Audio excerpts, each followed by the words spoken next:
Hello? Hello? Hello, Dr. Nyamongo. Oh, I thought I cannot be heard. Sorry. Hi. Okay, welcome. Yeah, Julia, you look fabulous. Wow. I want to see Wanjiku Mbugu. I've not seen you this year. Wanjiku, can you unveil? How are you, Daktari? Wanjiku, can you unveil? I want to see you. I can hear you. I want to see you. Can you unveil? My video is not doing too well. Sorry? My video is not doing too well. Okay, but we can hear your voice. Good, thank you. How are you doing? We are doing fine. We have been in a defense. That's where we are running from. Okay. It ended less than 10 minutes ago. Oh, no. Yeah, All but all in a day's work. Yeah.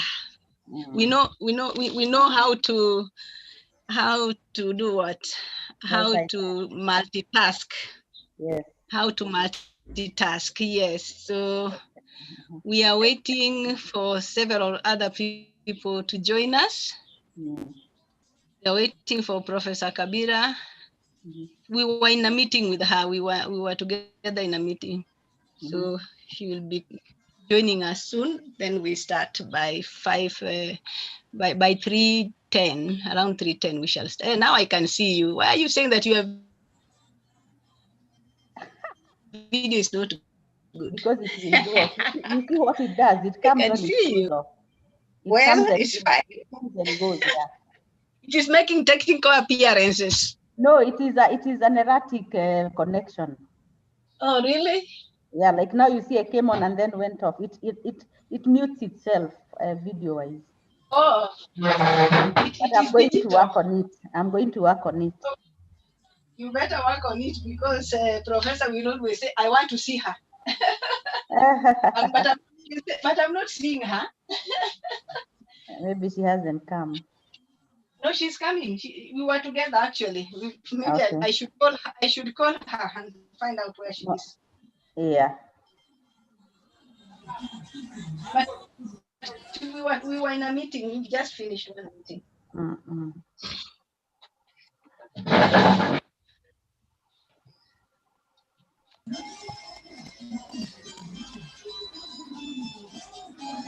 Hey, who is that playing music?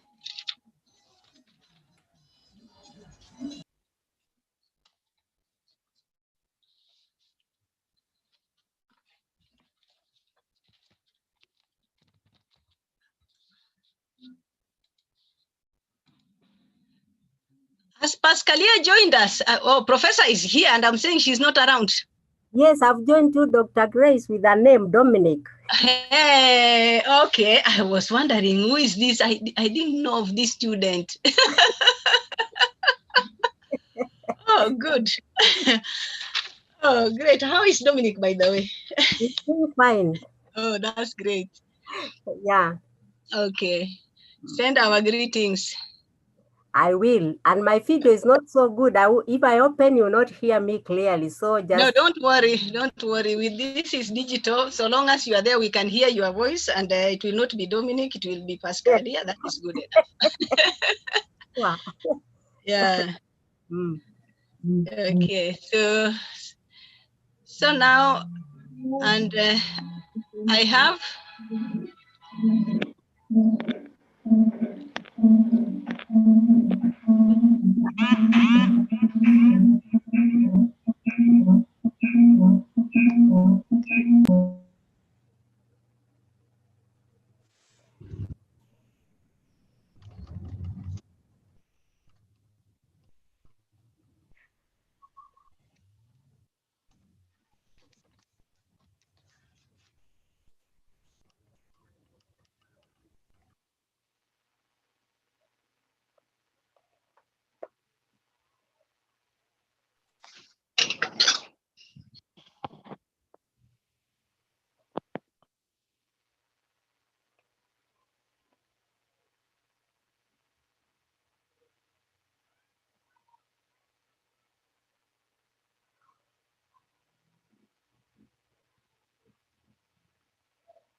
Hello, everybody. Hello. Hello, how are you all? Hello. Fine. Hello, Fine, everybody. thank you. Hello. Hi. Hello. Hello. Hello, everybody. Hello, Alima. How are you? Hello. I'm very Hello, fine. Elishima. Hello, Julia. Hello, Rachel. Hello, Ruth. Hello, Were Okello. I don't remember this name. Hello, Amboy. Hi, Doctor. Hi, Dr. Nyamongo. That's Dr. Okello from ICCA. Oh, good. Welcome. Okay, now, hello, Rosalind. How are you? Okay, good afternoon again. Wajiko Bogwa is there? We had already talked. I'd seen her face. I told her to unveil because I've not seen her this year. Oh, okay. Did she unveil? Of course, she made a technical one. She made a technical. Okay, Dominic. What about Dominic? Dominic is the she Dominic who is Pascalia. Oh, okay. Oh, how are you? How are you, Dominic? Okay, I'm glad Nyabura is here also from Moscow. This Nyambura is another one. This is Dr. Wamboi, and yeah, we also have Eric Bundi. Hi, yes. Diana. Hi, how are you? Yes, good. Yeah. So others will catch up with us so that we may save on time.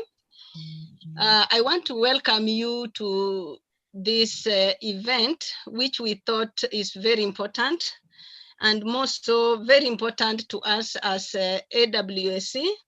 We have been thinking about our students since the establishment of AWSC, and we realized that we must meet this year before the end of the year. So we decided to meet with the alumni together with our students who are on board. So as you are aware, the University of Nairobi is celebrating 50 years of excellence. Therefore, we know that the university has evolved from its early foundational years. It used to be called the Royal Technical College, that is between 1956 and 1964. And then it became the University College Nairobi, 1964 to 1970. From there, it became the University of Nairobi, now between 1970 and 2020. Therefore, we are actually celebrating the University of Nairobi at 50 years. And African women has also been born within this time of the University of Nairobi 50 years. So that is why we are also celebrating you as our alumni. So this afternoon, we have invited all of you for a get together so that we can share, so that you can share your experiences as the University of Nairobi African Women Studies Center alumni, and how you are serving other women after graduating from the University of Nairobi. So that is why we have called you on board, at least to share with us and hear what you are doing. So it is unfortunate that with COVID now we are seeing you virtually, and we are even demanding that you unveil so that we can see your faces. But when we resume normalcy, we will have a better get together. So at this moment, I would like to invite Professor Kabira, the Director of African Women Studies Center, to welcome the alumni and speak to us all. Welcome, Professor Kabira. Thank you. Thank you very much, Dr. Nyamongo. This is very nice. I'm glad Wajiko Bogwa is there. She will probably remember that that we talked about this because they were the first ones to graduate. I think it must have been 2016, and Josephine Mudhami was also graduating. I think she graduated the same year. I could be wrong, but we talked about this, but it has not materialized. So this meeting is really a very, very good, a very, very good idea. I'm very happy it is happening. I know, since I have talked to most of you, so I do not want to give a lecture, but I want to say that, I don't know, it is significant to recognize that it took 40 years of Nairobi University to introduce studies on African women. And even then, it had to be pushed, to do it and to think about whether it is worthy or not. Introducing African women studies. It took a long time even to introduce gender studies. And the reason why I'm saying this is because, in a way, we talk about gender, but when it comes to even gender and women's issues, it is women who drive the process. Because I wanted to say that, as we started African Women Studies, one of the most important things I thought we were trying to do is to push the frontiers of knowledge, to actually push the academy to recognize that 50% of the population's experiences with life in all its forms, whether we are talking about with living, with the structures, structures that govern us, with the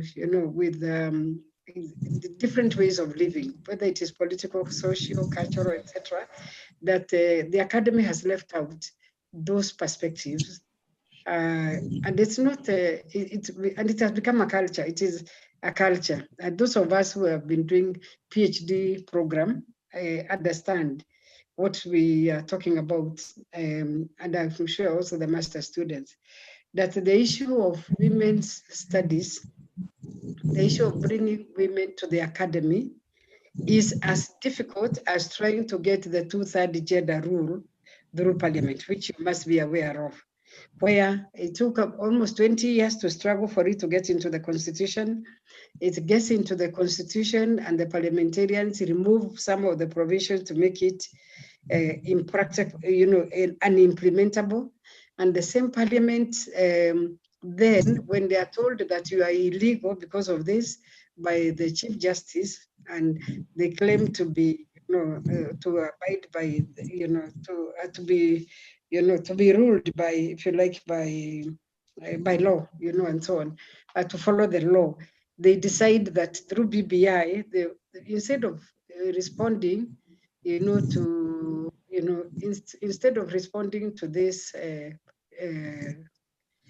to this advice to remove the issues, until women have had to struggle a lot and be able to move, to change the situation. So if you don't mind, I am going to ask Eric to give, to show us a very, very small video, very small, it's 3 minutes of Charity Gilu, and then I will use it as a way of spending my 2, 3, 4 minutes on where we have been hoping to go. Eric, you are there? Eric? He's not there. Eric is not here.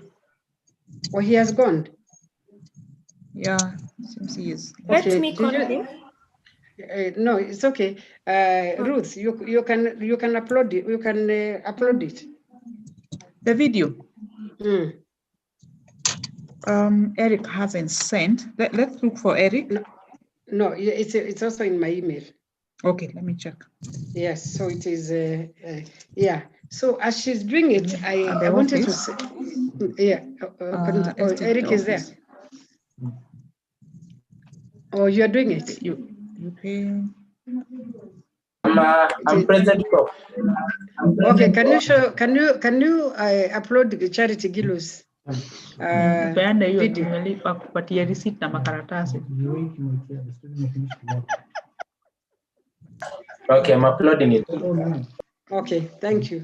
Yes, I just want us to see it so that I can just say one or two things that I think has been one of our objectives within AWSC and why we are very happy that you are here today, and how we can probably think about moving beyond the academy to also influence society.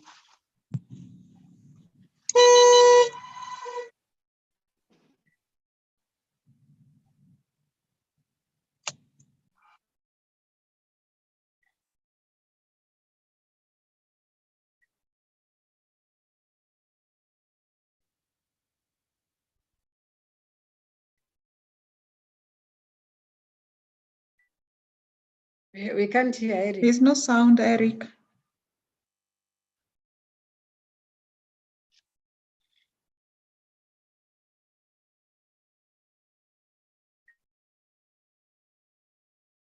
Let me call him.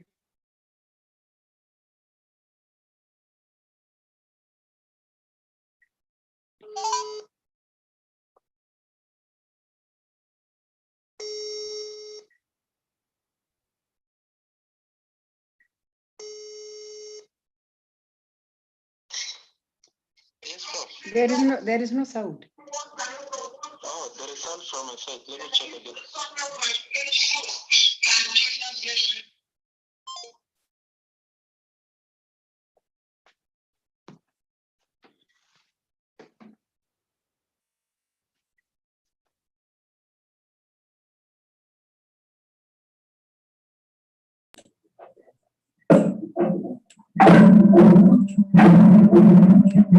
We need us to appreciate everyone present on the ground, using those resources well, for sure Kenya will start growing. And then for the leadership to understand that if we use resources well, we can now actually implement our big four agenda, ensuring that every school, ensuring that we can get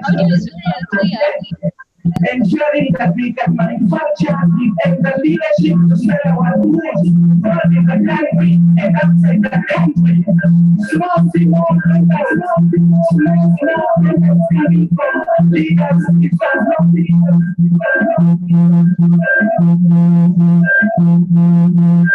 It's not working.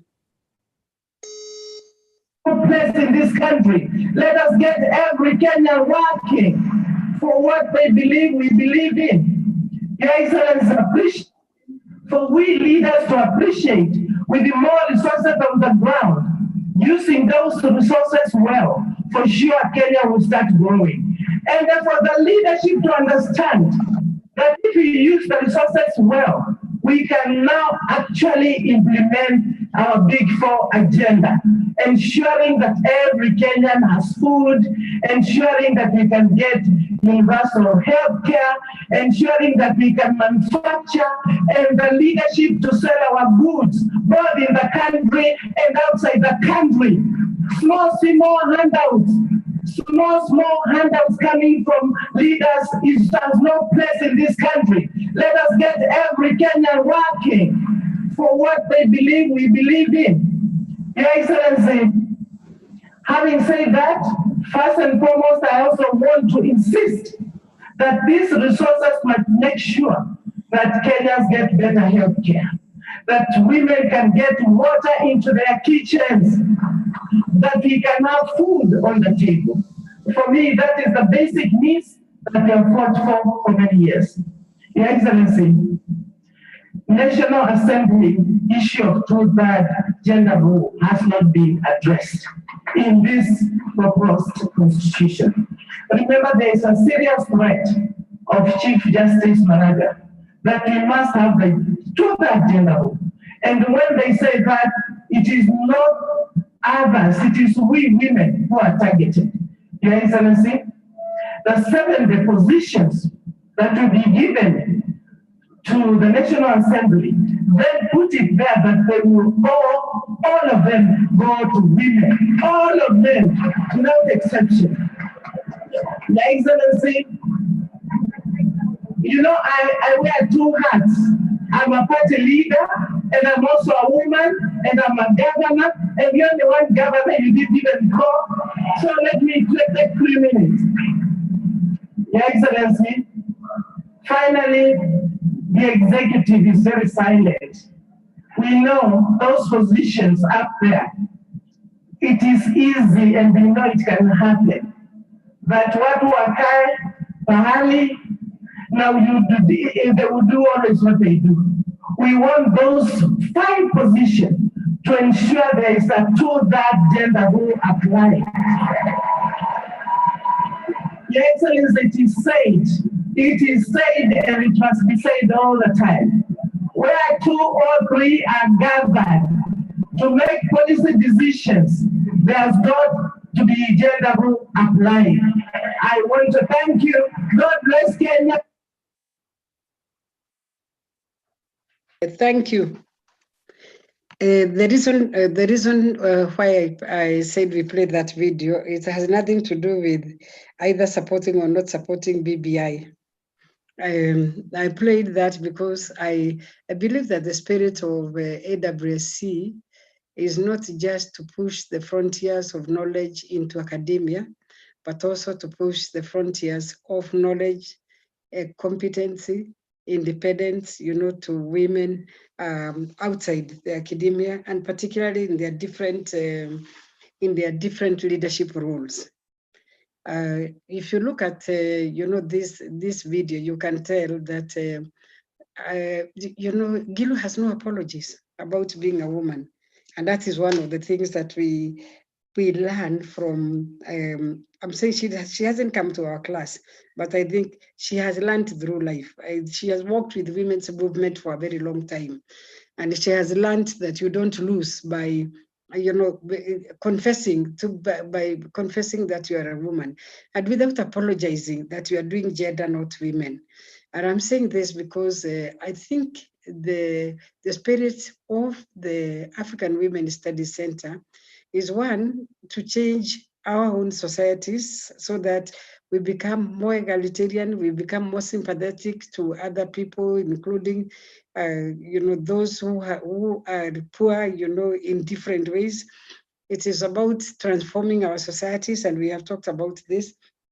It's about making Africa a better continent for its people. You know, it is not just about getting knowledge and keeping it within, you know, within our libraries and so on, like we normally do. We write PhDs and so on, and masters, and then we keep them in the library for others to come and review them and add another review, and then for others to do the same. So we would want to feel that when you live, you know, that you never leave African Women Studies Center. I think that is one thing, that you become, you know, you become not just an ambassador, but both an ambassador, a disciple, and somebody who moves, who believes in the ideology and the philosophy of African Women Studies. And I think it is not always easy. I know that even within the academic institution, you have to think about, you know, how do I actually prove that I'm a social scientist? And I don't know about the statistics. How will I convince people to believe that feminism is a real, you know, is an academic, you know, issue? How can I show people that African Women Studies is a discipline?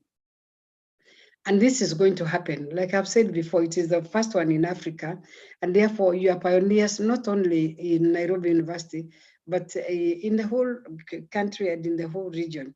That we do not have another African Women Studies Center, which is in a sense multidisciplinary, focuses on African women, and tries to influence other disciplines, whether they are sciences or, you know, physical or biological sciences, whether it is engineering, and or whether it is all kinds of humanities and social sciences. So I think And then we don't add there. That is, we want to break the frontiers to push the frontiers of knowledge.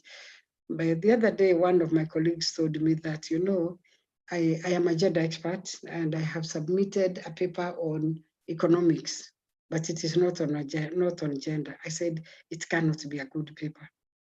If you're a gender expert and you have managed to submit a paper on economics, which is you think is a good paper, and it's not about gender, then that is not possible.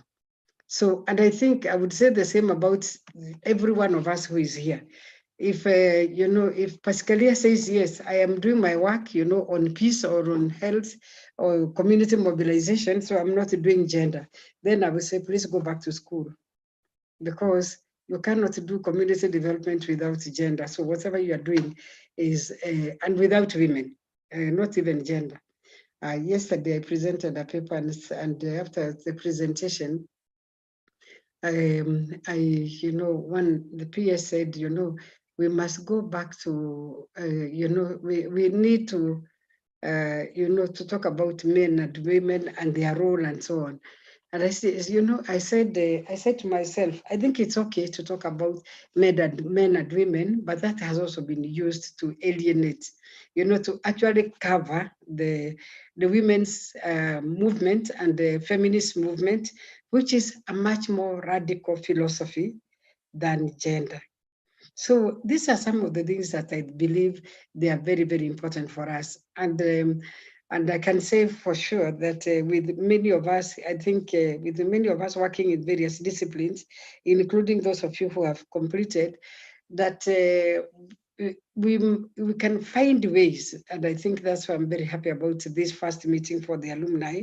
We can find ways of collectively continuing to strengthen our vision and mission inside the AWSC and outside the AWSC, in whichever organizations we go to, in whichever departments we teach in, and we can build that philosophy and that ideology that actually becomes a culture, for not just for academia, but also for men and women. I'm saying because we have male students who have been joining us also. We together work on that ideology and that philosophy that will transform our nations and our people's lives, and will also change the way the academy, in not even so much what it is run, but what it learns in terms of breaking the barriers and recognizing the masculine nature of the academy and the need to change it. So having said those few words, I think I'll hand over back, except to say that thank you so much for coming for this short meeting.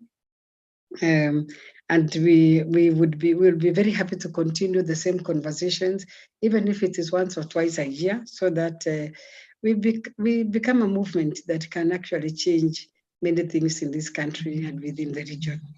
Thank you very much.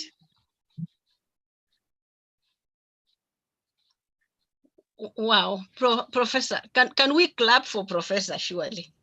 Can we unmute and just clap? Well done, Prof. Yeah, thank you. Thank you very much, Professor Kabira. This afternoon, we have invited all of you to share with us how you are using the knowledge you received from African women to serve African women better. We will start this conversation with Dr. Pascalia Mbutu. We are giving you only 5 minutes, not so much time. Thank you. Pascalia, unmute and share with us. Okay, good afternoon. I won't use my video because I have a problem. You will not hear me clearly. I hope you are hearing me. Very clearly. Okay. Carry on. Yes? Okay, you can hear me? Yes. Thank you. Yes, my name is Dr. Pascalia Mbutu. The name is Dominic, but it's me. I don't know how it happened, But I want to say this invitation, and I want to start by saying that thank you, Professor Kabira, for nurturing me, and thank you, Dr. Grace and Dr. Wanjiru, for being very good supervisors. I completed my PhD in 2018, and my topic was determinants of choice of.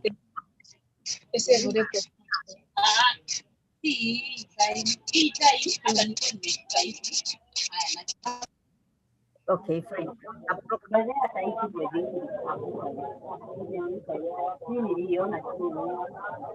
Okay, there's some background noise. Thank you. My topic was determinants of choice or place of delivery among expectant women in Kitwiwe sub-county, and that is in Gilus County. Currently, I'm a lecturer at Marist International University College, and I teach community health and development, which is relevant to my study area. What I teach is grounded because in reality, I explored the tenets about mother and child in African context. My students are able to get in touch with with the context because they are Africans. Community health, which I teach, cannot be complete without discussing health of the mother and the child. So you can imagine when I'm teaching, mother and the child health takes a lot of my time and focus because I want to influence men and women who are in my class. Fortunately, I have many women in my class and men, but that gives me an opportunity to help women realize, because what in my research, the main reason why women were delayed to go to the health facility was either the woman not being empowered, realizing she has a right, and also men hindering this woman to go to the health facility. They sometimes know a lack of support, but in many other occasions, women were also supported by men to go to to deliver in a health facility. So I have an opportunity to talk about the advantages of delivering in a health facility, the disadvantages of women choosing to give birth at home, and I emphasize the role of men in enhancing the desired wish of women to give birth in a health facility. So I can say that I feel comfortable in this field because I am not considering a context. I'm not discussing a context that is foreign, which makes it clearer to the students because they can get in touch. The reference here for what I would say, what I see as expansion of knowledge, is the fact that I'm teaching young people who are at childbearing age, and they are the first beneficiaries. By extension, they're expected to share the knowledge with the wider community. That means friends and family members. And I also appreciate that some of my students are working with the communities. So when we discuss issues in class, they're able to go and share the same with the clients or with the communities they serve, and then I'm able to get some feedback from them. So because we are given only 5 minutes, I want to stop there unless there is any question. Questions will be asked later. Okay, thank you. Thank you very much, Dr. Pascalia, for sharing. Sorry, Dr. Nyamogo. There is Yes. a question here whether we can have the cameras on. Okay, whether we Let's can. Let's try to have them on for those ones who are able. Okay. So can we try to have them on if you are able, but if you are not, then it's okay. Yeah.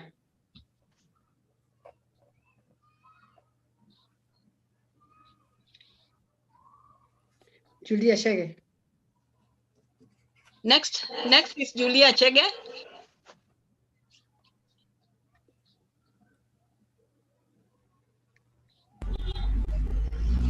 Hi, good afternoon, everyone. My name is Julia Chege. I'm very happy for this opportunity. I want to thank the director, Professor Kabira, who has really encouraged all of us to have been where we are, and now Dr. Nyamongo. I began this journey at the African Women Study Center year 2018, and I was searching for a course in leadership. I had gone round, I had looked for a course in leadership. I had gone to various universities, but when I came at the African Women Study Center, the University of Nairobi, I was stuck to see the course Masters of Women in Leadership and Governance in Africa, and I wanted to explore more. So I found a home because I am interested in leadership, and I began the journey. It has been a very exciting journey. I have networked a lot with various people. This course opened my eyes because it informed me like an upcoming politician. Earlier on, I know I had been contributing into the women movements and participating in that is, but now I'm a more informed person, and I thank God for that. This course actually at the African Women Study Center exposed me even internationally, because I remember when I began this course, there's a foundation called the Global Female Wave of Change, who they nominated me to be their Kenyan Circle Voice of Women, and I thank God that I'm able to represent the women of Kenya in that sphere. I also was able to be nominated in another organization in Ghana called the MICE, meetings, events, and incentives, and all that. And this has really expanded my knowledge, because I was able to defend my project. Of course, amid a lot of challenges, but then we were able to overcome them. I did the law of biofortified foods, a case of dry land farmers, farmers in Murang'a County, and I was able to go through that. And currently, I've been able to publish 3 articles on the same, on value chain economic value economic aspect and the challenges and women face when they are doing the dry land adults. I've also been able to do 3 conference papers since I joined African Women Study Center, and I really thank God, because this, when you're given feedback, I am able to become a better person and even more knowledgeable. I joined, once I graduated, I was able to join the PhD program, and I want to do my research in gender, women, and sanitation governance. That's the area I want to explore, the issues of open defecation and all that.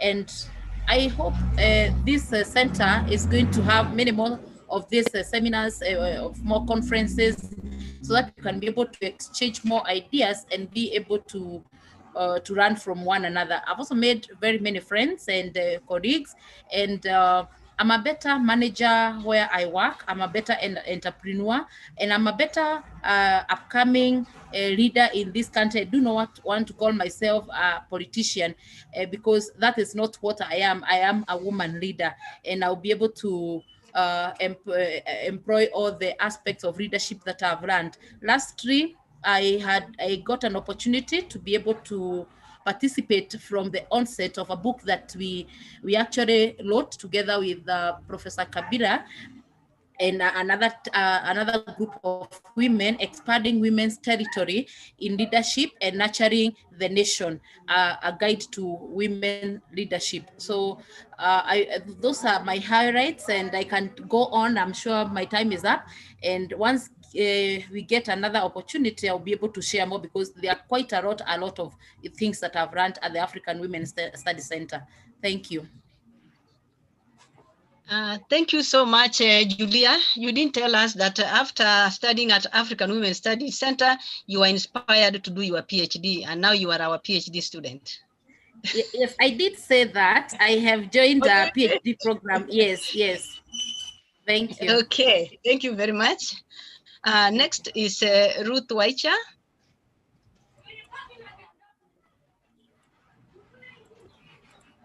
Thank you so much, Dr. Nyamongo. Ruth Wamoyo is my name.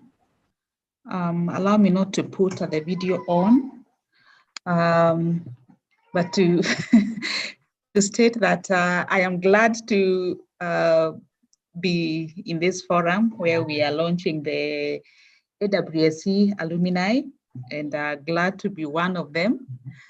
And to say that my journey started back in 2018, and Dr. Nyamongo, as she always keeps reminding me, played a major role in getting me eventually to the center. Because as I was searching and looking around at the different departments, universities, I landed in African Women Study Center, had a conversation with Dr. Nyamongo, not too convinced because of the course that was being offered then, because I thought it's all about women leadership and governance. And I didn't feel like that was my area, because I felt like I wanted to do something around issues of livelihoods. So we had a conversation, and I did start the course. And let me say, I think with time, I realized that that was AWSC was the right place to be, because I was able to see the whole issue of women leadership in every aspect.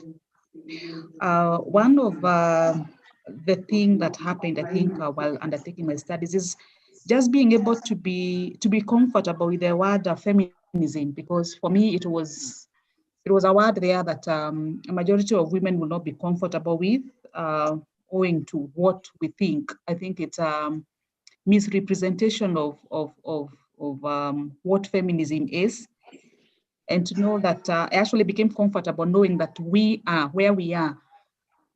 For me to be able to be doing what I'm doing today, studying and all that, it was actually the work of feminism. And so I embraced that, and also being able to look at everything with an intentional gender lens. If you think about pandemics, so you look at how are men and women affected. If you think about issues of even, think about road construction, so how are men and women affected? How is it helping men and women? So I'm able to look at things with a gender lens. I mean, if you think about the education sector, literally everything, agriculture, how are men and women, you know, how are interventions helping men and women? So just being able to carry out analysis and using the different frameworks. And that was very helpful for me, like when I was doing my project, where I was looking at the participation of men and women in potato farming. First of all, I'm very grateful because that came in as a scholarship. I'm forever grateful, Professor Kabira, for that consideration. And let me say, out of that, I have learned so much. Being able to interact with the real, rural, small, female smallholder farmers and men, of course, and being able to see the differences and the issues that women go through. It was very real. I mean, also having grown in the village and just seeing how women, the oppression and the inequalities in the area of agriculture, I was able to see it and analyze it. And that was very, when you talk about the whole issue of access to resources, decision making, and hearing this from men and women, and being able to analyze that was quite something for me. The other thing that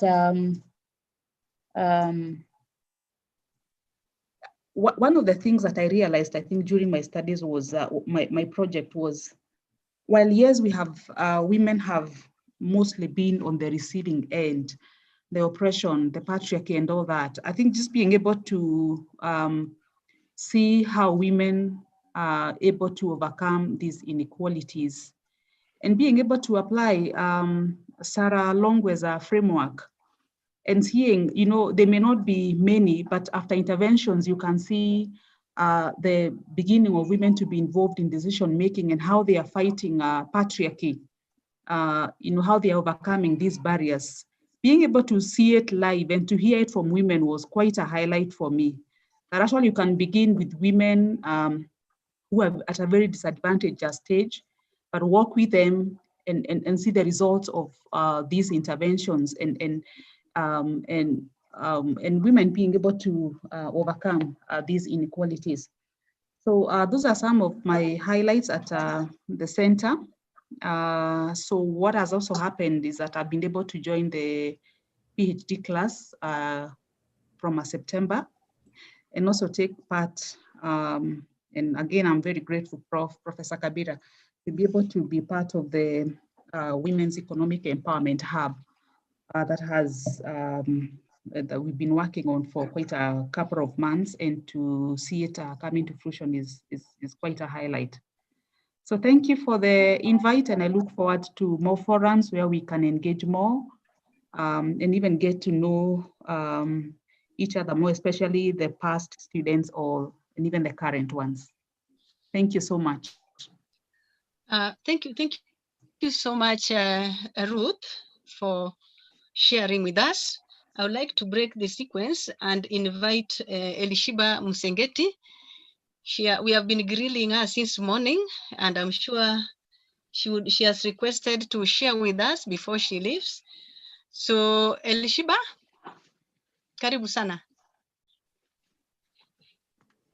Oh, thank you, Dr. Nyamongo. I thank you for the invitation. Thank you, Professor Kabira. I'm not quite an alumni yet. I just defended this morning, but I'm very, very grateful to be here. I'm one of those old students of AWSC, so it's been a long journey. But going from what everyone is saying in terms of pushing the frontiers of knowledge, my project is actually on African feminism, using that as a framework to look at how women resisted colonization, particularly looking at the Anlu of Cameroon, the market women's rebellion in Lagos, and the Usman Sembene's book, God's Bit of Wood, which is a literary work of fiction that covers the railroad workers' strike in Senegal. But if I were to answer the question which has been posed in terms of the relevance of the information that we get from AWSC and how we push it forward, one of the arguments or findings that I make in my project is exactly that first of all, that feminism is not a foreign idea. It is something that is original and authentic to Africa. But more importantly, that women have always had agency, and they may not have called themselves feminist, but their actions were feminist. And, the other factors that fall under African feminism, with motherism and sisterhood and solidarity, are all, part of what impacted, Africa to be where it is now. Unfortunately, the way history has been written, and those who we were with, when we were doing this project, I see Wanjiku Mbugua, we were part of that team, Rosalind Ndikwe. We had a project where we were looking at, women like Mekatilili Wamenza, whose contributions to history were not recorded. So one of our responsibilities I see as AWSC members is, first of all, the creation of that knowledge, is disseminating that information beyond our own circles, because also if we're only presenting in our own conferences, then we're preaching to the choir. And I like what I think the last presenter, Ruth Wamoyo, was just talking about in terms of the negative view of African feminism, as a Western ideology, or as for women who are, bra burning and unmarried, angry, all those misconceptions, that it is upon us actually to first of all demystify that, and also to understand what power we ourselves hold within our circles of work and at home, even within our families. If you look at, this morning I was asked a very important question: what role did solidarity play in the women's collective action? And I found that to be such a powerful question, because more and more we've been moving out of that sorry, of the solidarity and looking more at the things that divide women. So what region are you from? What cadre are you from? What society, I mean, status do you have? And you find that that is actually the very tools that even colonizers used, you know, the divide and rule. And it came as a shock to them, especially for these cases that I talk about, you know, for Cameroon, Senegal, and Nigeria, and even in Kenya. You know, it came as a shock to them to see women, you know, uniting in tens of thousands, willing to die, willing to lose their children, willing to lose their homes, to lose limbs even, you know, for a greater purpose. So one of our obligations is to not undo that work that was done, first of all, and number two, to make sure that it's recorded in history, and it can be recorded in books. But if people are not reading books, then it needs to be where people are. And so people are on TV, people are on social media, people are in newspapers. So that's where we need to put this information there so that it's accessible, so that it's not hidden in the libraries, like Prof mentioned. The other aspect of it is, which I'm also very passionate about, because I work in education and I'm a facilitator, leadership trainer, and mentor. And I make a point to ensure that when I am especially mentoring young girls, and by young girls, I mean girls who are in high school and also in university, you know, down to the very simple issues of this sponsor that you're looking for, or what the list that we have for what a man should provide, you know, already taking away your own agency as a girl, as a woman, taking away your ability, your own power, and, you know, playing victim when before even you have become sort of a victim. So I definitely make use of the lessons that we learned in AWSC and ensuring that it is the information is getting out to where people can find it, and to where it is also actually useful. You know, how does the African feminist framework help a woman who is, I don't know, preparing to get married, or a woman who is in a situation where she doesn't have any income, but yet she's in a relationship that is falling apart? That's where all that we have learned comes to play. And if I can use the example of from Usman Sembene of you know, the Maimuna, who was a blind woman who was part of this of the march to Dakar. You know, eventually she actually died, lost her life, but you know, there was no excuse. So we also have no excuse. You know, the task is ahead of us, and we're equal to the task. And African feminism, in conclusion, has existed in Africa, and, you know, contends with not just patriarchy, as we all know, but other mountains that we are trying to overcome, and that we will, so long as we remain in solidarity. So I hope I've answered the question, and I'm very, very honored to be part of this. Thank you. Thank you very much, Elishiba. You are few days away from graduation. So let's go to Halima Suleiman. I was going to say that we can clap for her, because you and I know she passed. She did very, very well this morning. And so, she was answering the question of feminism. Yes, yes. What was bothering Ruth? Okay, can we clap for her, because she has passed and she's graduating in few weeks' time? Yes, thank you. And Martha Koech also, who did the exam, who was examined today. Yes, they all passed. Yes, very well, passed, with flying colors. Yeah. So now we call upon Halima Suleiman to share with us. Thank you. Welcome on board. Thank you, Dr. Nyamongo. Good morning, everyone. Good afternoon, everyone. Are you in Isiolo? So my name is Halima. I I'm on the road actually. Oh, okay. Okay. I'm on the road. Okay. Yes. Okay. So you know, being on the road, I was thinking, should I not? But sometimes you find that as a woman, you might second guess yourself. You want a very perfect opportunity, or you have everything right and you miss an opportunity. So I thought it might be perfect time to be on the road, and maybe my network will be on and off. I'm sorry if that happens. Celebrate with you 50 years. So my name is Halima Suleiman, County.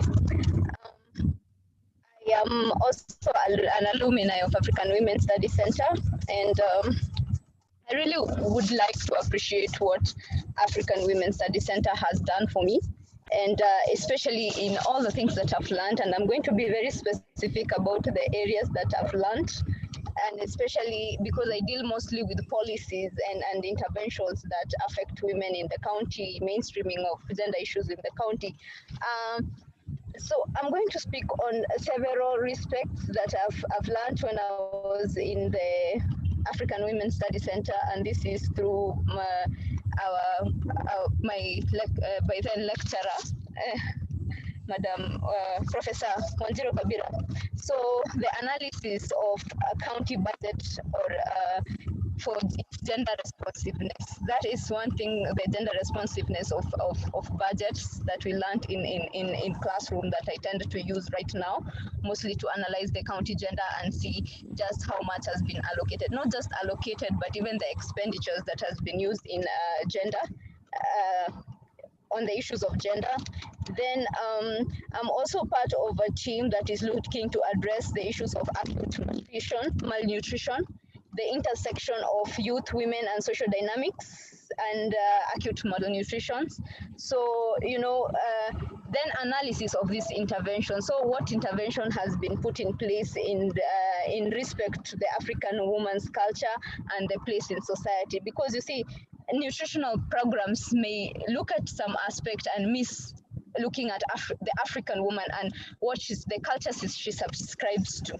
So that is part of the things that I've learned when you are looking at intervention. You're looking at the African woman's place in the society and how that affects any intervention that comes to her. And on leadership, on policy development, I am very happy to also have learned this in the classroom and also applied it in my day-to-day work. I'm very lucky to have participated in the National Gender Policy, the EAC Gender Policy, and the EAC Gender Barometer.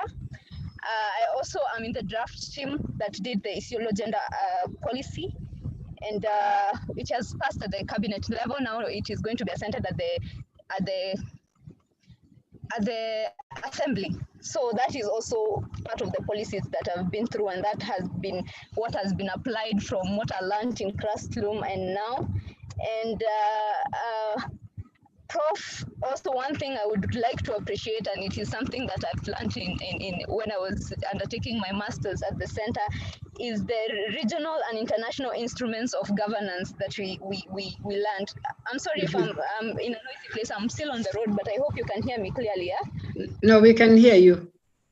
Okay, yeah. So the regional and international instrument of governance, that is one of the topic that I found was very, very, very instrumental, apart from the one for the policy development. I'm undertaking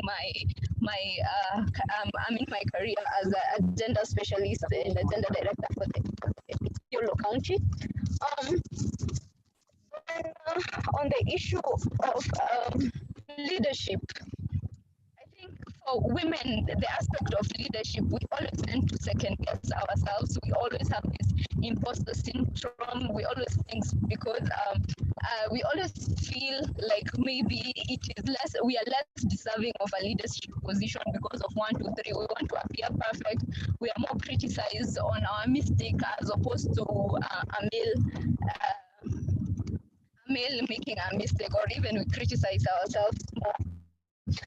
From the class, from my lectures, from my studies, we have been taught about different leadership styles, and I feel like I appreciate the unique aspect that I bring. It might not be a masculine leadership style, but it works. And I also would like to appreciate the department because I'm also the recipient of the Gender Statistics Research Grant. And that was a grant that is offered with UN Women, Kenya National Bureau of Statistics, and African Women Studies Center. And from that, I learned how to use statistics in my research to make my concept more convincing and to even be able to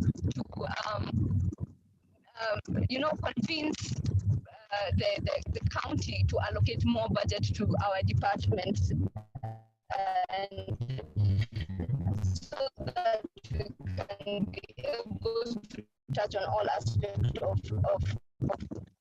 to address all aspects of gender. Is what I appreciate gain from the African Women Study Center, and I continue to use this 50 years from now. And I'm soon going to apply for my PhD program at the African Women Study Center. And Prof, I want to appreciate you so very much for being the guide that I have always looked for, the mentor that I've always looked for, and also my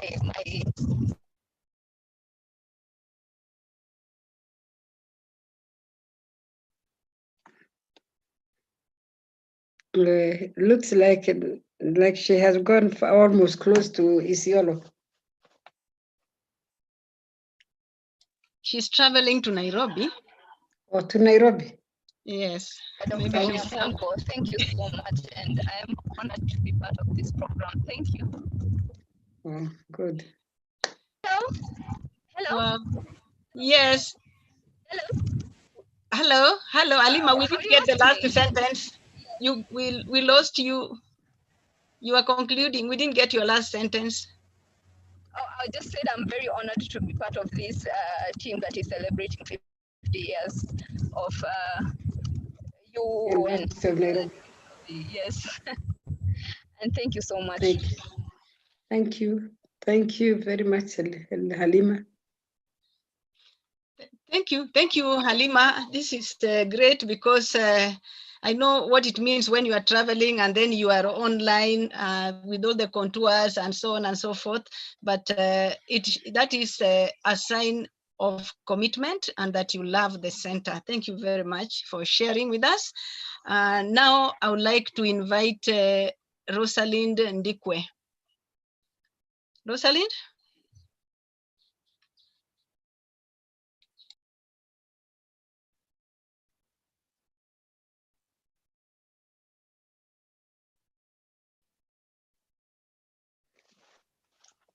Thank you, Professor Kabira, for being a mentor and a great leader. We emulate you. Dr. Nyamongo, thank you for organizing this session. For me, I won't say much, but can say what I've been up to. And what I can say is that my journey started like 5 years ago. I developed a great passion of having a purposeful career, bringing my skills to life well. I wanted to have a, transformative change to make a better world. So my background is finance, and I knew I did want to continue working for capitals, whereby you go to work every morning. It's more operational. You do whatever you're doing. By the end of the day, you go home. So even if you're having an impact, you can't do it the way I really wanted to, because I used to work for a multinational organization, financial institution, where in finance as a finance operations manager, but I felt like I wanted to do much more, where I wanted to have an impact in the society. So while I was looking to do my master's, first I got admission to go do an MBA, business, but since I've done my background is I did Bachelor of Commerce in Finance. So, but deep within, I didn't really want to do to continue doing finance. So that's why even after getting the admission, I ignored and I continued searching. That's why I landed on a Masters of Women in Leadership. I found it very interesting myself at AWSC. What I can say is that we learned so much. Like for me, I hadn't done anything to do with gender or political science or any social sciences. Being a finance person, I was blind when it came to gender and feminism. But since I attended that class, everything changed. My feminist eyes opened up. So I started feeling more alive and wanting to do much more. At that point, when I was working, I had started a mentorship program for young girls from my village where I grew up. I used to support girls to go to high school. I used to go even asking my colleagues to help me support them. And I am glad I was able to educate like 6 girls to professional to high school, and until this corona came, I still had like 2 students in Form 3 and Form 4. So that gave me I derived a lot of fulfillment from doing that. So as I continued to do my master's, when we were finishing our coursework, that's also the same time I left the organization. I left employment to do, because I felt like if I come out here, there was so much more, and I was not limited to just do finance. I could do much more and also contribute much more to the community. So as we speak, I was also appointed as a board of governors, chairperson for a high school in where I come from, and another primary, and I really feel good because that's where so much is happening at the grassroots level for women. So I would say that I can't say only one line from my master's, that I think everything that we learned, all those courses, all those units, they all contribute to so much to what I have been up to. Right now, I call myself an entrepreneur, and my focus when it comes to women, it's about economic empowerment for women, because I believe everything, that's where it starts. If women are not economically empowered, we can, as much as we try to move with so many other levels, they are not able to move forward. So what I have been up to is that I've been working like with farmers, women who are doing poultry farming. I talk to them about financial management, about organizing, because I am very good at company structures and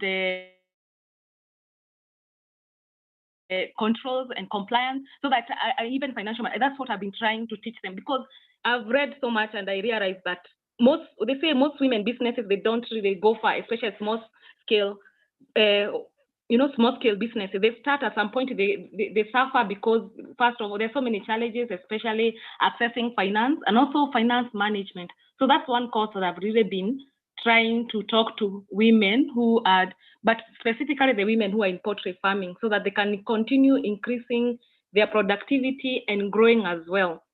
So I'm quite flexible when it comes to, because I also run my own restaurant, which is also doing well. And because of that, also, even when it comes to employment, I am always gender sensitive.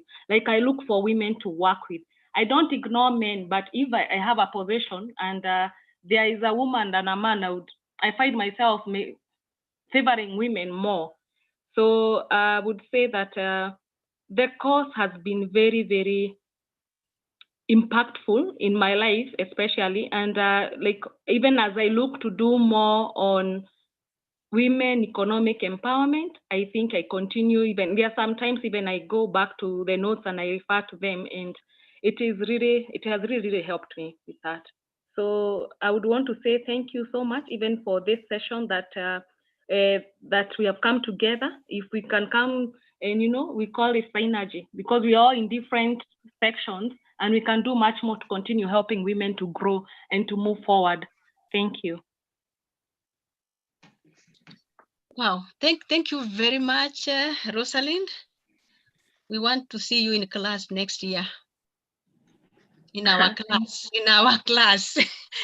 At this moment, I would like to invite Wanjiku Mbugwa, who is one of our first MA students. and she's doing her PhD. Wanjiku Mbugua, please welcome. Good afternoon. Thank you, Dr. Nyamongo, and everyone. Like everyone else, let me thank the center for sharpening me, Professor Kabera, Dr. Nyamongo. I also can see Dr. Akinyi here. Sorry, the two of you for teaching, just the two of us, Wambere and myself, the full year for our masters just used to sit there, two of us and you, and Dr. Akinyi and the other lecturers that taught us. Since then, I got involved in several things. Then after 1 year, I thought, let me come back and do my PhD, which I'm now in second year. I joined the African Women's Studies Center because like I always say, I engaged with the women's world for a long time, actively participating in many activities. I'm a journalist, that's my first training as a journalist, as a trainer, as a donor, and maybe another one category, and as a mother also. And I thought that we were saying so many things and some I could not explain. So I thought, why don't I go to school and start understanding deeply foundational issues on of patriarchy, why the world is the way it is shaped. And I'm happy that I embarked on that journey. I think we joined with Kina Elishiba and we worked together. They joined us later and it was quite a class. Most of the things that I do since I stopped employment in 2004 and started doing consultancies. And my consultancies are mostly all of them in the area of politics and women, politics and county government, and then local government, politics and journalism and all that. Then I started dealing with politics and women, gender. Then after many discussions with Prof, I started thinking gender was confusing me. So I started doing women, doing things around women and just focusing on women so that I'm not also all the time saying even men and that kind of thing. So my work since I joined the center, I have had an extra eye, like somebody said before me, an extra eye in looking at especially curriculum for training, the knowledge that is shared by people who train, the knowledge that women who come into politics bring. They come from different backgrounds. Some are teachers, some are accountants, some are lecturers. They come from all manner of places, and some even come from just being ladies who run businesses, ladies who have never engaged at all with politics, but somehow they find themselves there. And I'm talking about those who are nominated and the ones who are elected at various levels. So I have worked with women as a trainer for strategy development for candidates and candidates. Before they are candidates, they are aspirants, I think across Kenya. And I can say that I have looked and seen that many of the people I have trained are sent to positions of power with more knowledge and probably more understanding. I have also, since the county governments came to place, worked with many counties on forming women caucuses around women MCAs, caucuses in their assemblies. And because, as somebody said before, women's solidarity is critical in achieving what they go to parliament to do, whether it's at the county or national parliaments. They are actually there for women on top of the other three mandates that they have.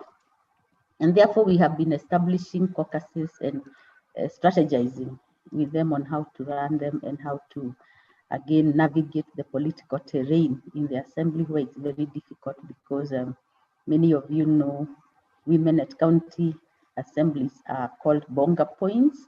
They are called top-ups. They are called so many things, flower girls. So they're not really taken seriously, and they need to like reinforce their presence and also articulate their agenda. First of all, craft and articulate an agenda that is credible and that can be supported by their male colleagues. On top of that, I had somebody, Halima, I think, mentioned issues of I've trained extensively on gender responsive budgeting. Not only women, but also finance and budgeting committees in county assemblies, probably half of the assemblies in Kenya. And I have found that exercise very interesting, especially when I applied this eye from the African Women Studies Center, which does not only look at the number of women, the number, but you're also looking at quality and the outcomes.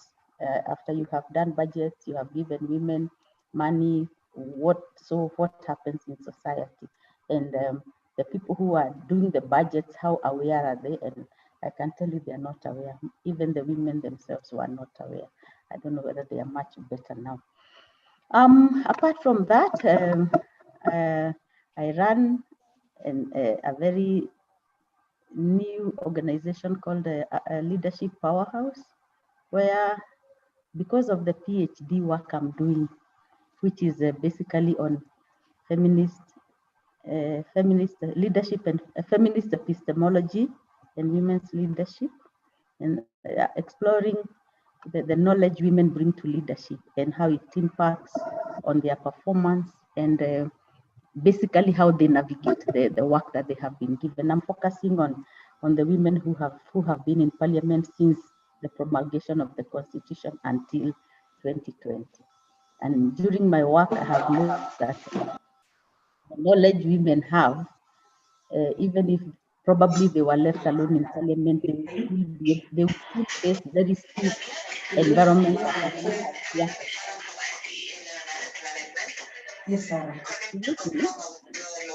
a shortage therefore, and that would be enough to So I'm exploring and doing that. I'm looking at whose shoulders do we stand on? Whose knowledge do we bring to leadership? How does it help us navigate?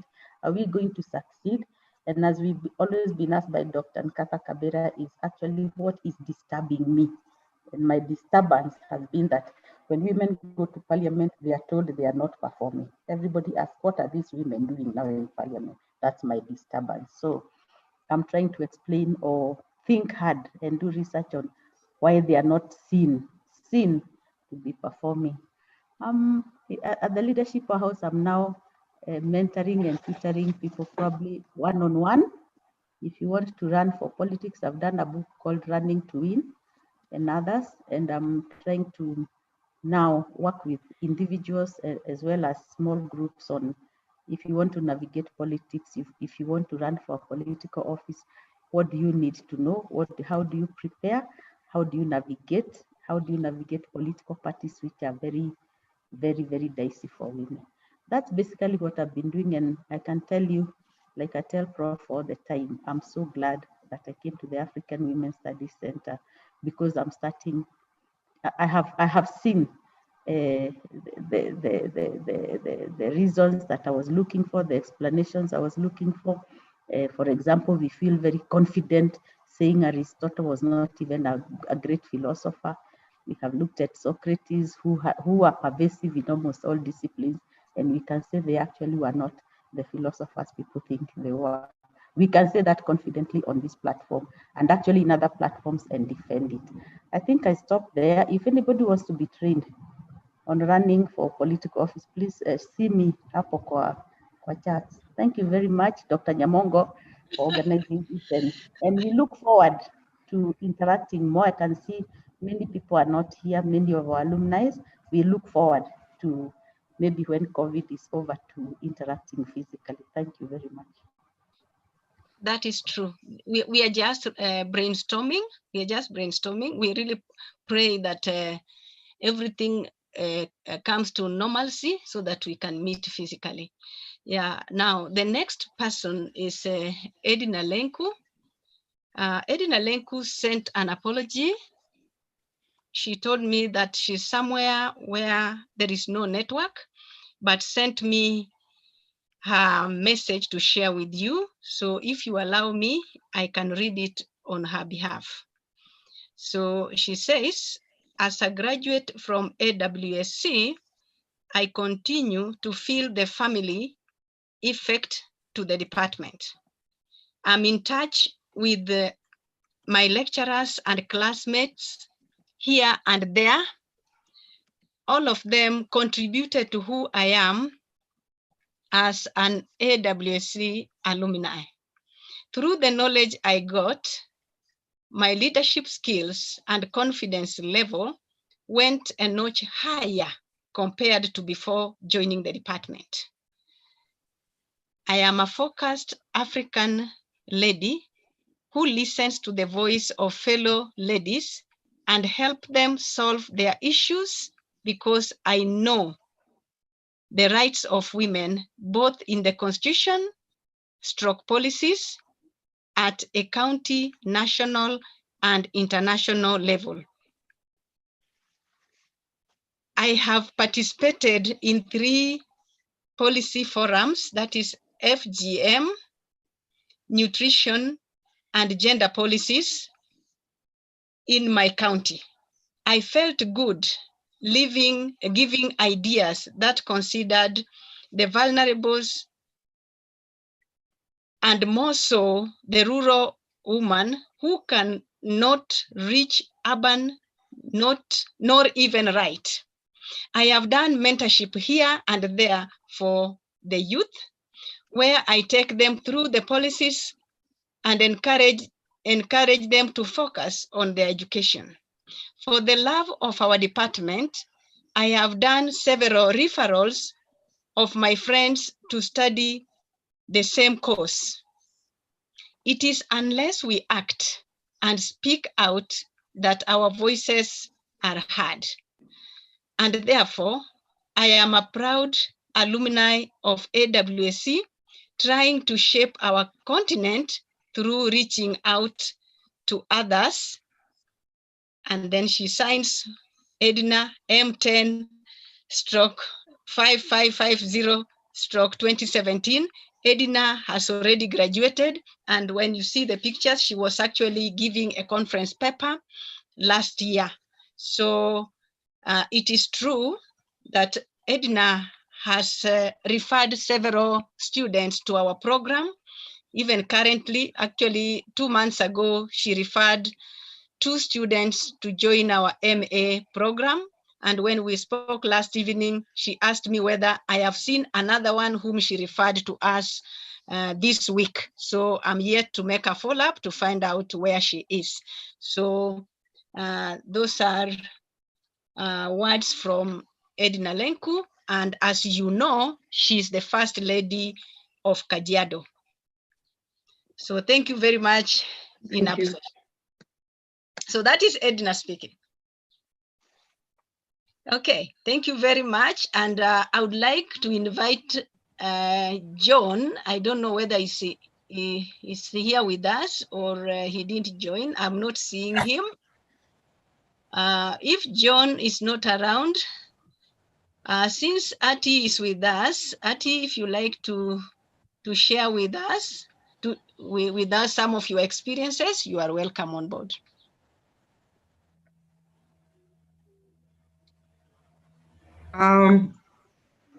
Thank you very much, Dr. Nyamongo.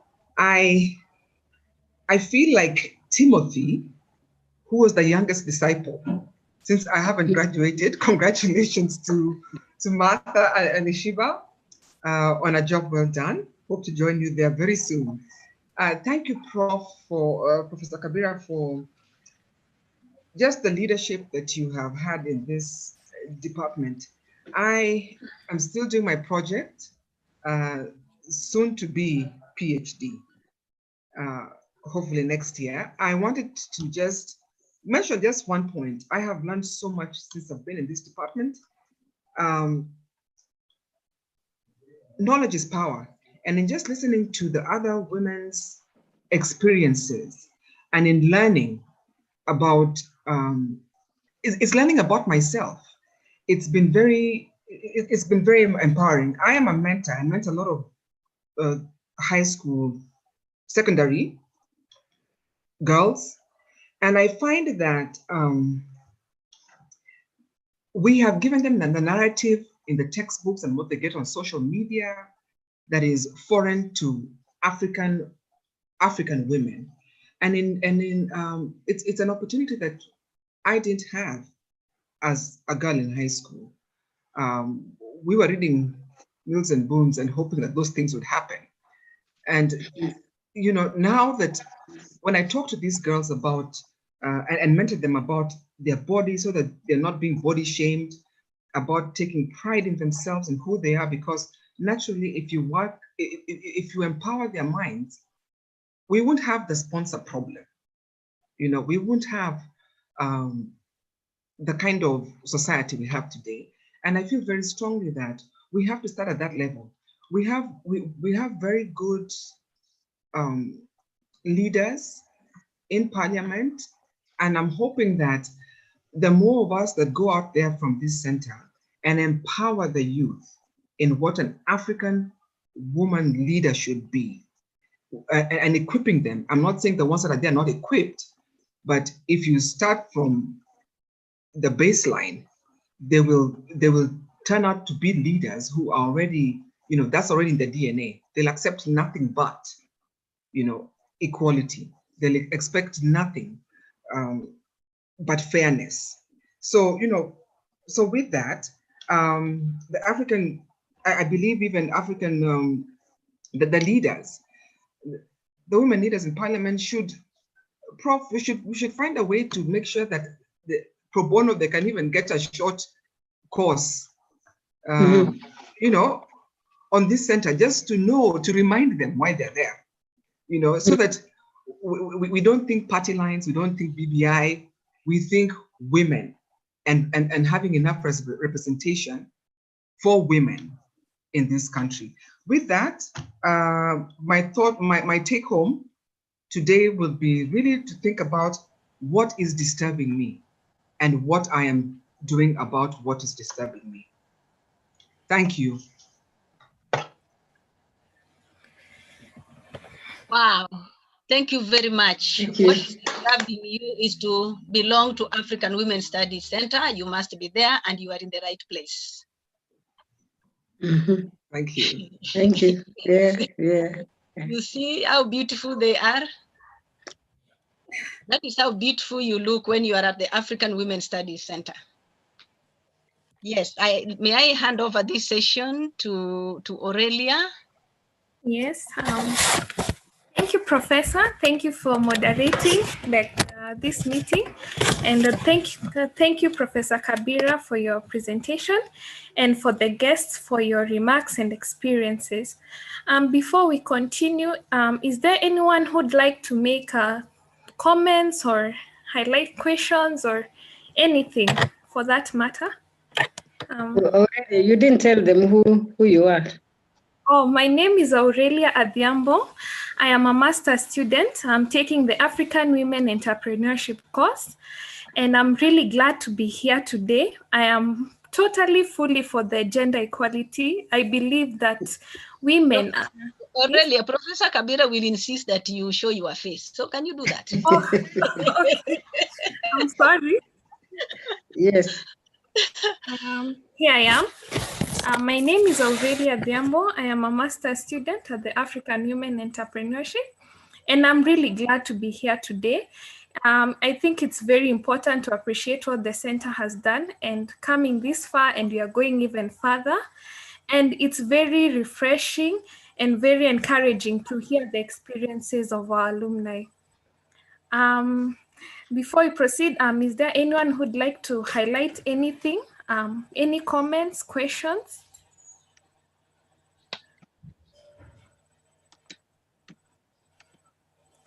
All right. Yes. Yes. Dr. Nyamongo. Diana?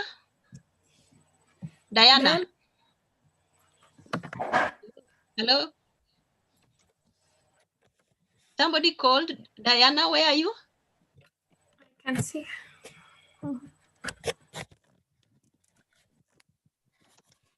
Not somebody, Diana Kamande, our second graduate, person to graduate with our diploma in African leadership. Please do Diana. Oh, sorry. She's Diana. in the house. Yeah, I can see her. She's muted. Diana, can you unmute, please? Hello. Hello. Can you hear me? Yes, we can. Okay. Thank you so much for this opportunity. I was the second student at African Women Studies to graduate with a diploma. And first of all, I want to thank Wanjiku Bogwa, who is and has been my mentor. Because when I was looking for partnership to do an event, I think around 2015, Wanjiku did not see an event. She saw somebody who could go back to school and learn. And instead of us discussing more about the event, she kept on telling me, Diana, can you go back to school? Can you go back to school? Because you're a strong woman, but you need to be mentored and to learn more. So Wanjiku, thank you so much. And thank you for introducing me to African Women Studies Center. Thank you, Professor Kabira, Dr. Akinyi, Lecturer Waswa, Omboi, and all the others. Thank you so much for teaching me and mentoring me. I came to African Women Studies Center when I didn't know anything to do with women in leadership, though I was working with women, running community-based organizations, and a Come Together Widows and Orphans organization that I founded. I didn't know how to structure and to do everything that is needed for an organization to learn. So it was at African Women Studies Center that I learned more about research, more about women, what women need to know. And this really has changed me. First of all, education worked on me first, how I perceived myself as a woman, because I came to realize I was looking at myself as a very little woman who had a big vision, but I didn't know how to accomplish whatever I was seeing ahead of me. And I also learned how to look at other women and also to speak on their behalf. And today I am not ashamed to say that I can easily go to any decision-making table and speak on behalf of my people, my women that I serve. I can easily go and ask for what is rightfully theirs, especially when it comes to politicians. I know I can go and ask for bursaries because it is their right, and I should be given an answer. And I remember when I was joining African Women Studies Center, I had a proposed bill to protect the widows because they are dual marginalized women who have been going through a lot. And this bill had gone to a point where everybody kept quiet. But I remember Wanjiku Mbugua kept on pushing me and telling me, Diana, this is your brainchild, you need to push it. And today as we speak, we have been able to work on it, and the policy is at the cabinet level right now. And we are looking forward to have it passed so that we can have, maybe later on, we can have legislation to protect widows. And we have also managed to work with widows. And I'm so glad that Mrs. Lenku, rather Edna Lenku, is one of us here, because she's one of the leaders we are working together, and she has really supported our work. In Kajiado County, we have worked and we are still working in Taita Taveta County, Kiambu County, Marsabit, Isiolo. Those are some of the counties that have really partnered with us, and they are giving us a lot of support. We have also worked so closely with Kenya National Bureau of Statistics, especially in the last census. they have been giving us data for widows, but we didn't have this data disaggregated very well. And we needed this data even to the ward level. We had a virtual meeting with them yesterday, and they are going to provide this data just because we requested. We have been able to work with other institutions, authority commissions, and we have established partnership with most of them. We work with the Commission on Administrative Justice, Office of the Ombudsman, and we work with FIDA so closely. We work with Law Society of Kenya. We are working with Unclaimed Financial Assets Authority, and we have had very successful stories with Unclaimed Financial Assets Authority. So far, we have been able to reunite widows with their late spouses' unclaimed finances. And before COVID, there were widows who had been reunited with around 1.8 million shillings. Not one widow, but quite a number of them. And you know what even 100,000 Kenya shillings means to a woman outside there. We have been able to link these women to get Uwezo Fund, Women Enterprise Fund, National Government Affirmative Action Fund, and I have really seen these women grow. And through my organization, I can say that I am so happy because one, education helped me to be courageous. Education helped me to know my right as a woman, and it is until I knew my right is when I have been able to fight for other women. And when I was joining African Women Study Center, I had never even received any award. Today I have 2 awards that I've received, one from the US and one I received in the UK, and I've also received others locally. And I was also able to start to request the government and also UN Women, and I asked for the space of widows and what they were doing, especially when they go to represent women out of Kenya. So the government and UN Women has been able to sponsor me to attend quite a number of meetings, and one being the famous Commission Status for Women, CSW, where I go every March to represent the issue of widows. And this has also opened an international space for the widows of Kenya. Because of time, I'm going to stop there. And thank you so much for mentoring me. Thank you. Thank you so much, Diana. Congratulations for all your achievement. And at this time, I'd like to call out on Were. Were was part of the meeting earlier. Are you still there?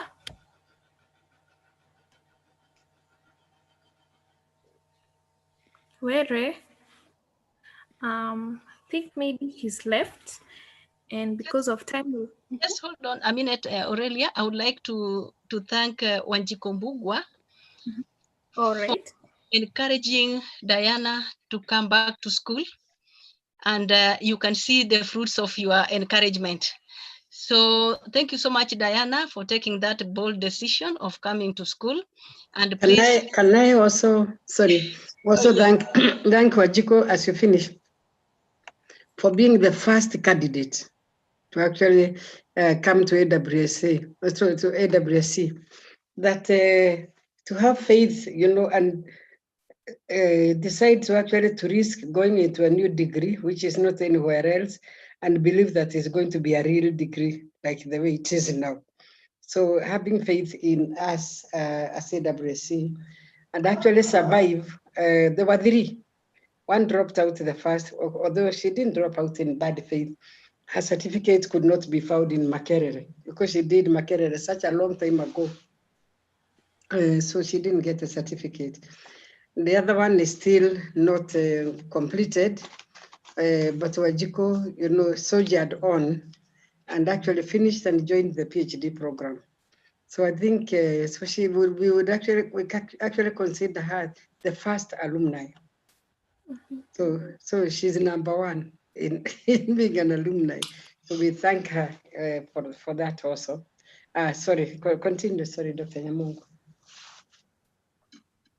you have said everything. I'm only congratulating Diana for taking the bold. Yes. And again, I would like to bring more women to study, since you know what it is. Umeonja, sasa lete wengine. Thank you very much, Diana. Just bring more, refer more to African women so that they can also start the journey. We are there waiting for you, or for your people whom you are going to refer, so that we can hold their hands and work together. Thank you. Thank you. Yes, Professor, someone has highlighted in the chat box, we are all brand ambassadors of AWSC. So each one of us, through our work, through even our engagements, let's spread the word. We need more women leaders, and what you've done is very laudable. Congratulations. And as a follow-up to this, AWSC will be documenting some of the success stories of successful women leaders who've passed through our programs. And so we'll be launching an application, more like a call for application for alumni from this center, so that if you're interested, you can approach us so that we can document, we can take a video, you can explain, we highlight your success story, and we'd like to publish this. We'd like to spread the word out of what our alumni are doing out there. So as a follow-up to this, after this program, Eric, Rachel, and I will be sharing emails, of course, with the guidance of Professor Kabira and Dr. Nyamongo. And we are looking forward to hearing from you. Yeah. And then lastly, we'll also be launching the alumni formally. We'll be planning this, and we'll get in touch in the course of time. And I believe great things are coming. And finally, I'd like to invite Dr. Akinyi to do the closing remarks for us as we complete this meeting. Dr. Akinyi, over to you. Thank you so much for the wonderful time this afternoon. May I begin by thanking God for being there for us and keeping us to this day, and giving Professor Kabira the vision 10 years ago to come up with the African Women Studies Center. Her stewardship has seen the center grow, and as you heard, we are 10 years, part of the 50 years we are celebrating this year. Thank you, Professor, also for having had your staff and the staff we have, Dr. Jane Wambui, who is here in the meeting with us today, Dr. Nyamongo, Dr. Lanoi, she didn't join us, but she's part of the staff.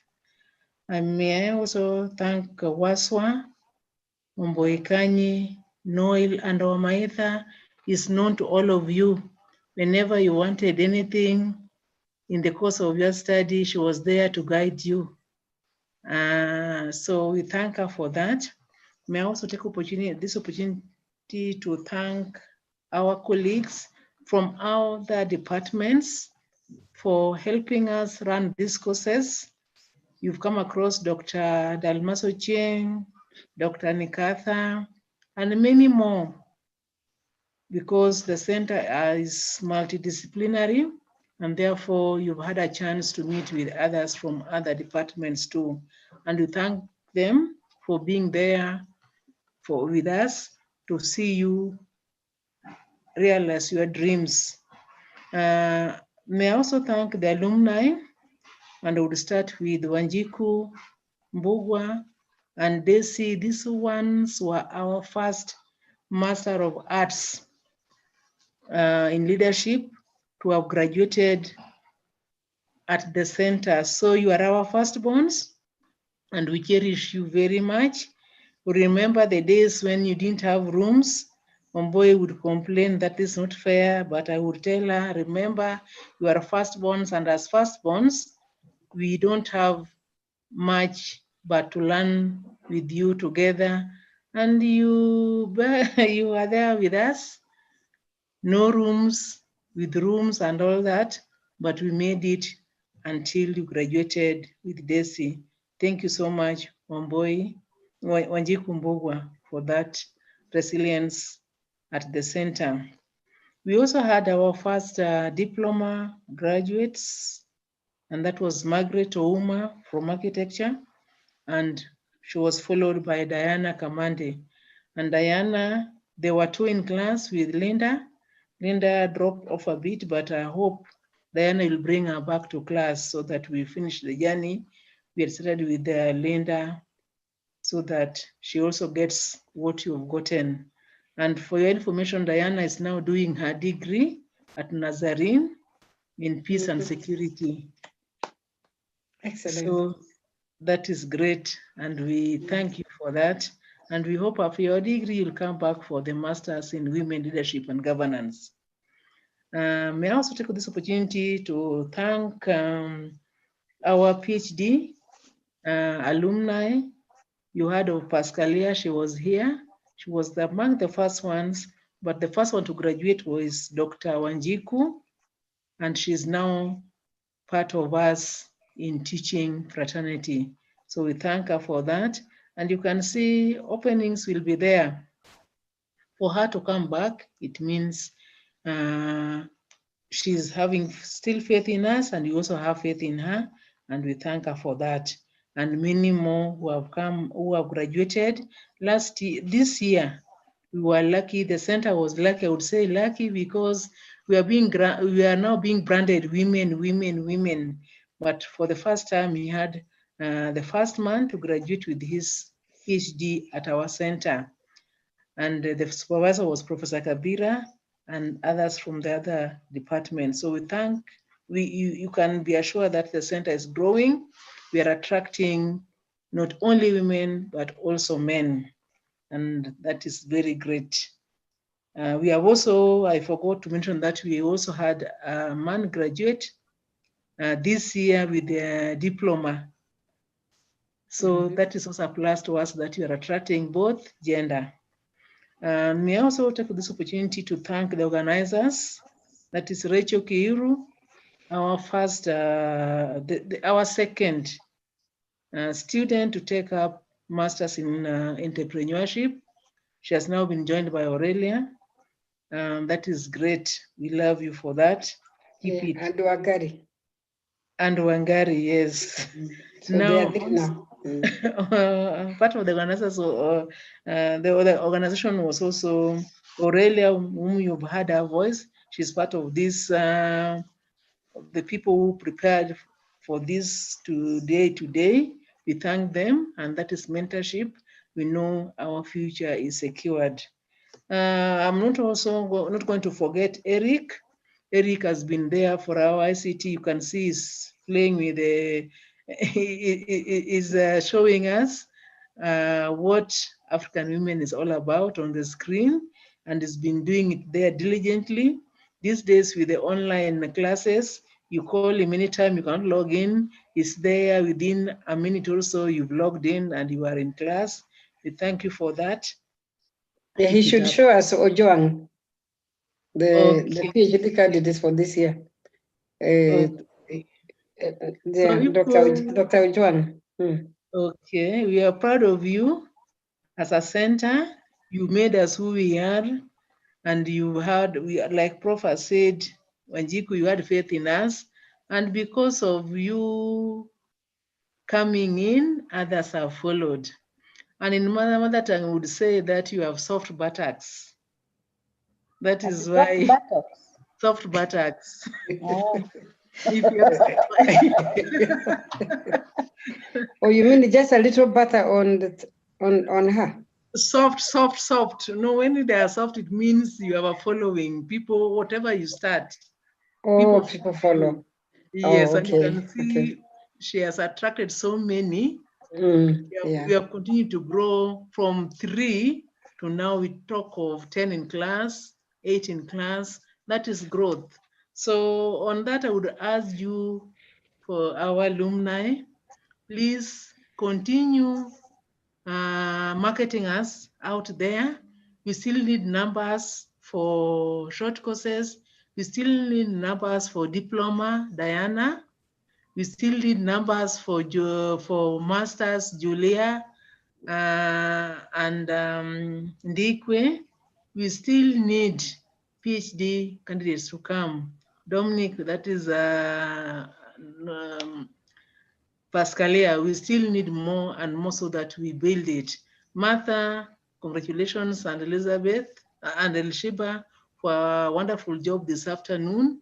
We still look forward for your classmates who have not made it so that we make it and we set a record that when you go to African women, you go for serious business, you come out and you do what you've heard our sisters are doing out there. We love you, we cherish you. Thank you very much. Back to you, Dr. Nyamongo. I thought you were going to dismiss us with a word of prayer. Before she dismisses us, can I ask Wajiko to remain for a minute and Eric, just to help, and Nyamongo. Just, it's on that, the journal that is supposed to be uploaded for 2 minutes. Is that okay, Dr. Nyamongo? I admitted after Yeah. Not me. And Wajiko, and I will ask Eric to upload the latest journal that is supposed to be uploaded, just for a few minutes. Yeah. Is it Wanjiko Mbogo you're talking about another? Yeah, no, Wajiko Bogwe. Okay. Okay. Oh, so there are many Wajikos, so now I have to talk about the second name.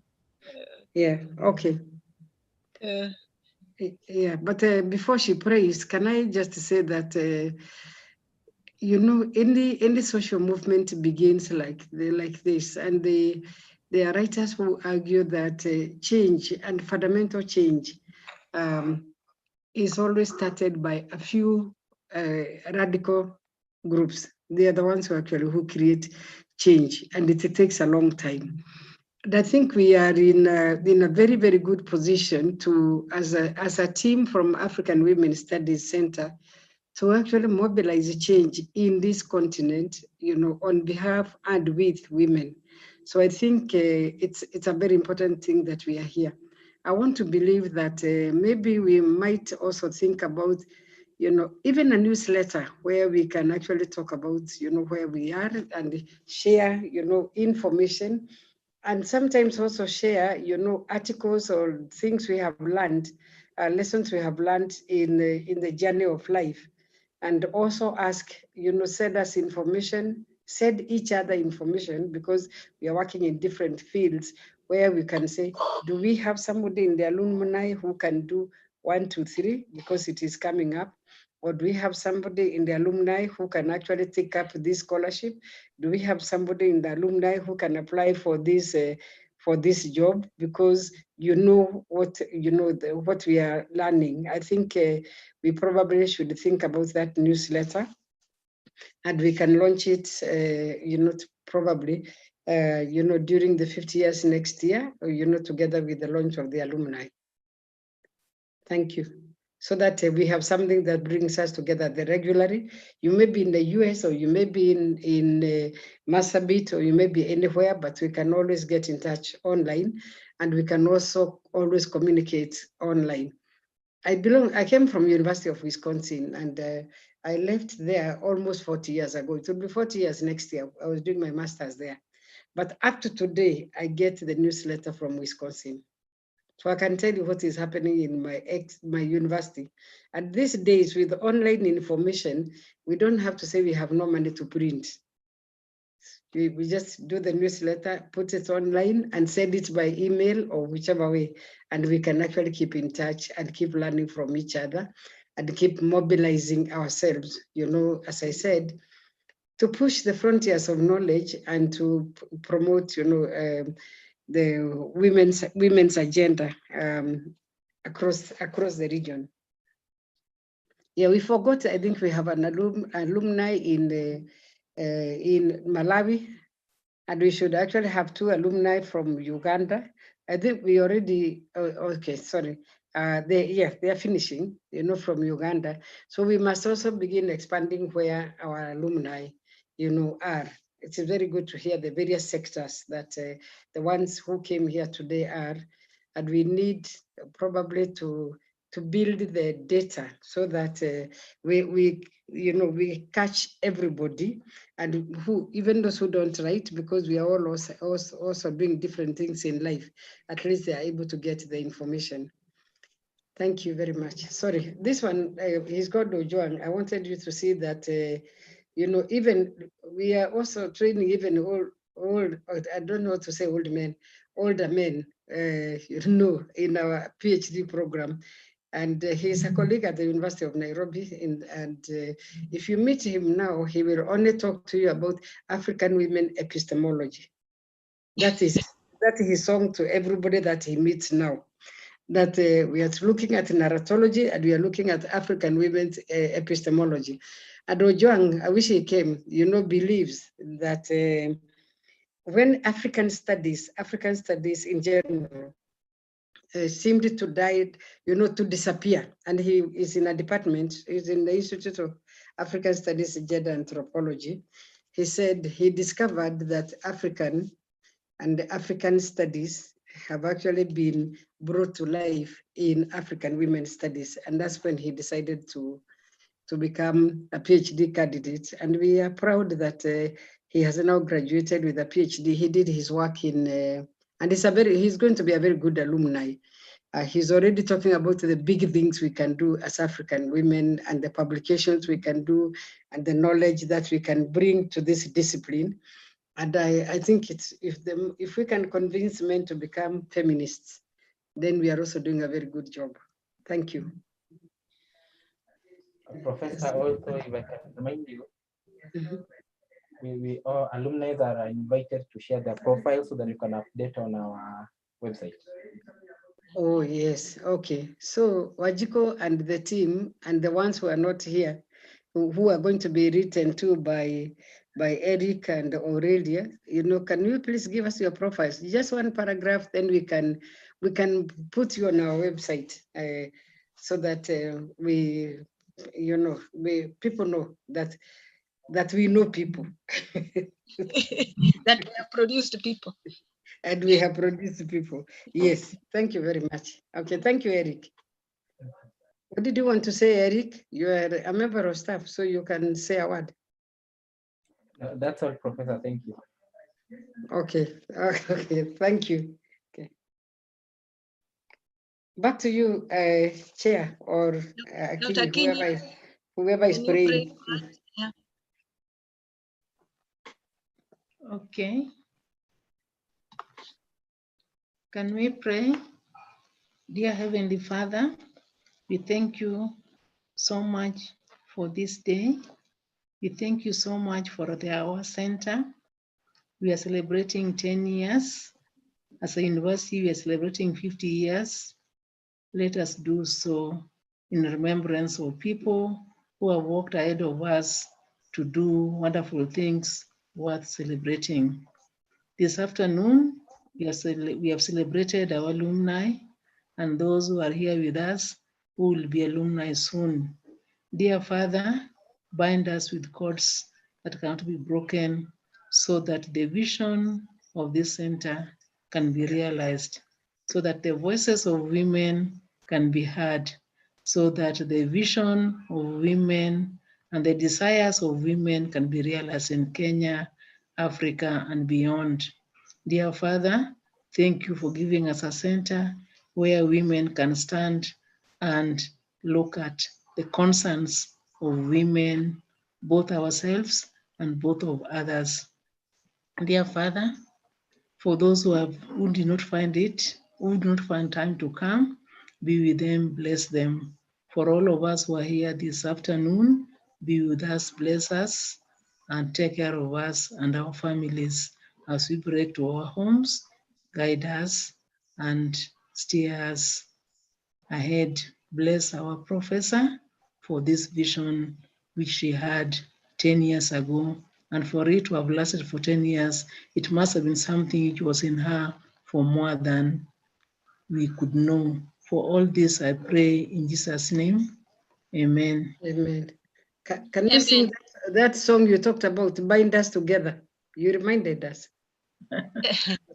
Bind us together, Lord, bind us together with cords that cannot be broken. Bind us together, Lord, bind us together. Lord. Bind us Together together with with love. love. So have a blessed evening. Thank See you very, very much. Thank you for coming. Thank you. Thank you. Thank you for inviting us. Thank you. Thank you.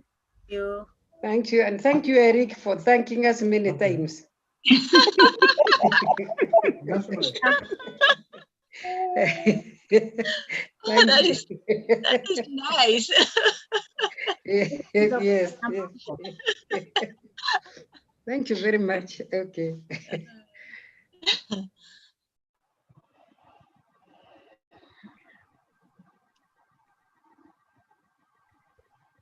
Eric, can you upload that journal?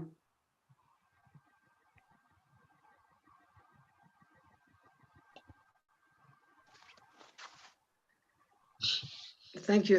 Sorry, Dr. Nyamongo. Yes, ma'am.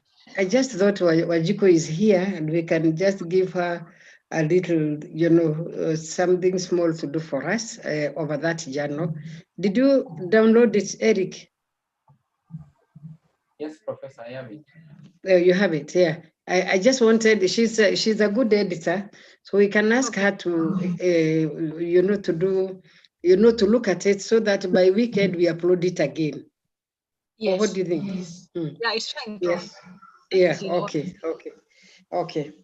So, yeah, let me just get...